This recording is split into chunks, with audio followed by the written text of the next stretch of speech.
No te voy a contar toda la historia de la guerra civil libanesa, pero Hezbollah creció mucho y creció de Beirut hacia abajo. De Beirut hacia abajo y sobre todo en el valle de la Bekaa, hoy el bombardeo ha sido masivo. Y el éxodo, si uno ve en cualquier diario digital, en cualquier sistema de YouTube, el éxodo de los autos es impresionante. Se van porque saben que atrás viene la muerte, ¿no?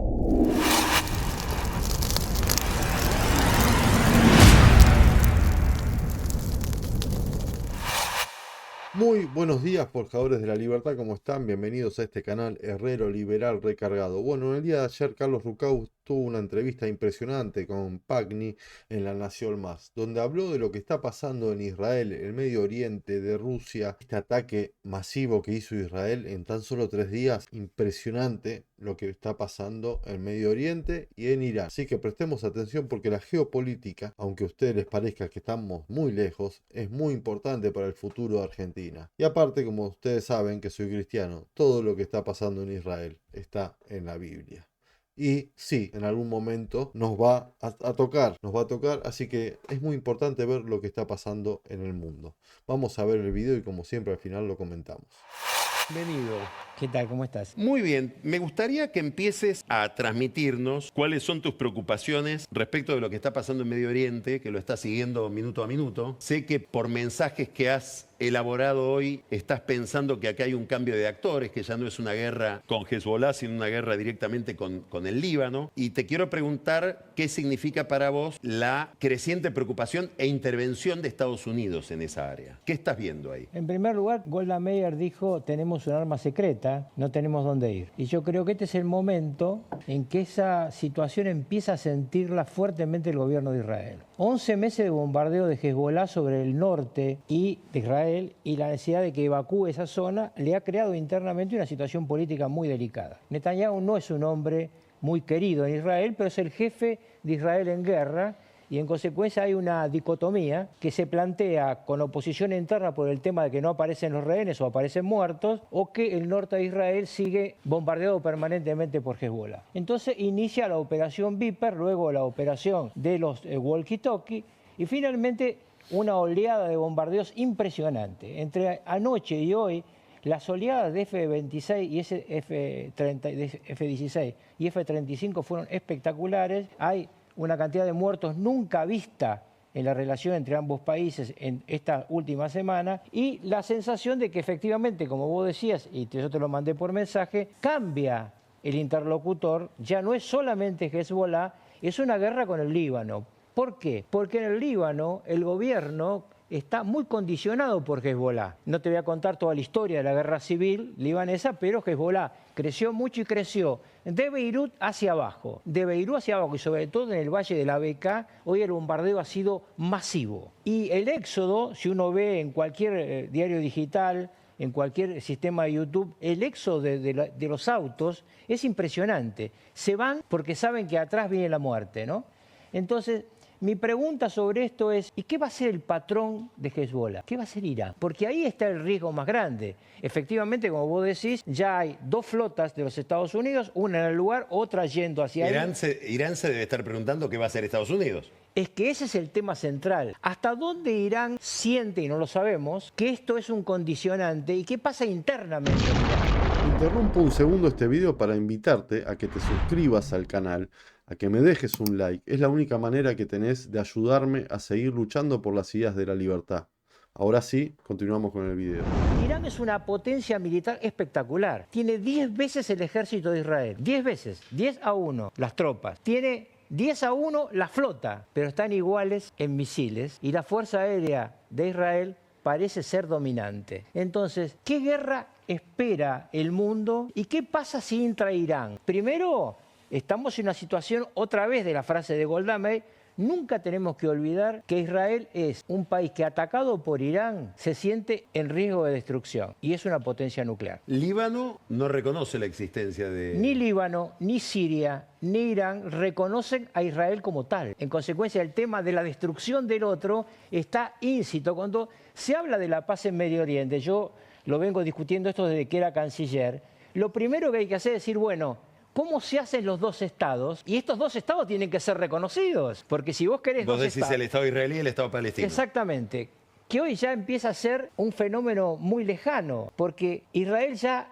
ganó la Franja de Gaza, no se va a ir del corredor de Filadelfia, expliquémosle a la gente que es el corredor que separa Egipto de la Franja de Gaza. Ese corredor está dispuesto a darlo a una fuerza multinacional, pero no devolvérselo a los gazatíes. Y tampoco va a permitir que no haya una tierra de nadie mucho más grande entre Gaza e Israel, porque el 8 de octubre cambió absolutamente cuando invade Hamás a Israel, y yo digo, yo estoy seguro que fue sin permiso de Irán, estoy seguro. Fue para condicionar a Irán. Exactamente. Ellos son sunitas. El eje central de los proxy de Irán es Hezbollah, que es chiita, naturalmente son los hutíes, y también los que están en Irak, que son otro tipo de Hezbollah, pero no es... Jamás. Y por eso Irán no ha movido un dedo por la destrucción del pueblo palestino. Pero vos lo que estás señalando es que Hezbollah cambia todo con Hezbollah y el Líbano. Ahora sí. te quiero hacer otra pregunta. Y una cosa más. ¿Y Siria? Porque después que gana la guerra civil siria, el gobierno de Siria, con el apoyo de Hezbollah y de Rusia, Rusia se retira para ir a la guerra de Ucrania, y toda la estructura militar de Damasco es de Hezbollah. Muy importante lo de Rusia, que no se tiene mucho en cuenta. Israel tuvo una conducta, una actitud súper ambigua respecto de la invasión de Rusia a Ucrania, por esto que está señalando. Y además, ustedes recuerden que mientras Rusia controló Damasco, no hubo un solo ataque a las alturas del Golán. Eso no es casualidad. Putin no hace nada por casualidad. Ahora, te pregunto lo siguiente, que es un tema importante. Todo esto está ocurriendo mientras hay una campaña electoral muy incierta en los Estados Unidos. Sí. ¿Cómo influye esto en la campaña electoral y cómo pensás que va a influir el resultado de la elección americana en esta guerra que se va volviendo cada vez más caliente? En la elección de Estados Unidos, este no es un tema central, sí el gasto que produce la guerra. Porque a diferencia de los argentinos, que pareciera que el Estado no fuera bancado por todos nosotros, los norteamericanos tienen claro que el Estado está a costa de ellos. Entonces, cuando Trump habla de lo que se gasta en la guerra, está hablando de eso. Entonces, el tema económico es el tema central de esta campaña, y hay dos temas muy importantes: el tema del aborto y el tema de la migración. En mi opinión, la elección de Estados Unidos este año se resuelve en Pensilvania. ¿Por qué? Porque ese es un estado que tiene todos los componentes sociales. Tiene los sectores pro aborto, pero tiene los Amish, que son fundamentales, y que le hablas de aborto, ni contestan las encuestas los Amish, y tiene los redneck, es decir, los trabajadores blancos que detestan los inmigrantes. Entonces, ese 1% que va y viene en Pensilvania va a definir la elección. Y te cuento esto para terminar este tema. En la elección de Hillary Clinton versus Donald Trump, Hillary Clinton ganó los 3 debates, no uno, los 3. Y en Pensilvania, en las encuestas, llevaba 3 puntos, perdió por 1. Y ganó la elección popular. O sea que hay que mirar ahí. Hay que mirar Pensilvania. Siempre los swing states, pero Pensilvania esta vez más que nunca. Y hay que mirar el 1 de octubre el debate de vicepresidentes. Son dos insignes desconocidos para el votante norteamericano. Y vos decís que eso puede ser importante modificar porque la balanza. El candidato a vicepresidente de Donald Trump es un senador por Pensilvania. En cambio, ella, en mi opinión, se equivoca poniendo un vicepresidente de un estado que ya ganaba. Contanos qué pensás que va a pasar en el mundo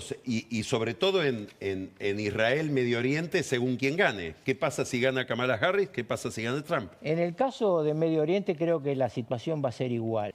No es el mismo Trump de antes, que tenía una relación incondicional con Netanyahu. No, me refiero igual en el sentido de que ambos van a sostener a Israel, porque esto tiene mucho que ver con muchos componentes que es largo explicar. A nosotros...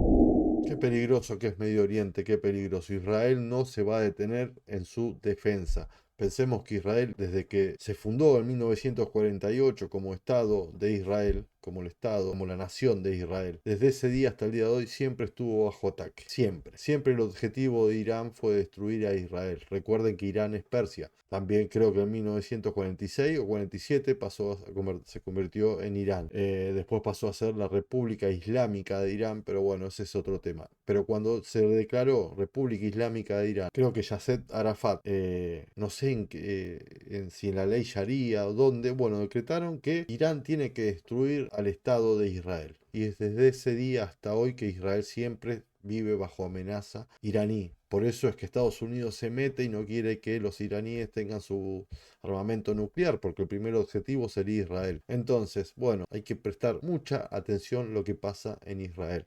Recuerden que la Biblia dice que el reloj profético de Dios es Israel. ¿Querés saber en qué parte del tiempo estamos parados, del tiempo bíblico estamos parados? Bueno, posa tus ojos en Israel. Así que hay que estar muy atento. Israel siempre se va a defender y un decreto de Dios es que Israel no va a ser derrotada. Así que, bueno, nada, quería marcar ese puntito, ¿no? Las defensas que hizo Israel estos días con los aparatitos estos que explotaron, todo, es increíble. La tecnología que tiene Israel, y no se olviden que es un país muy, muy pequeño, muy pequeño. Y algo que dice la Biblia es que eligió a Israel porque es nada. Vos ves el mapa, está en el centro y es nada.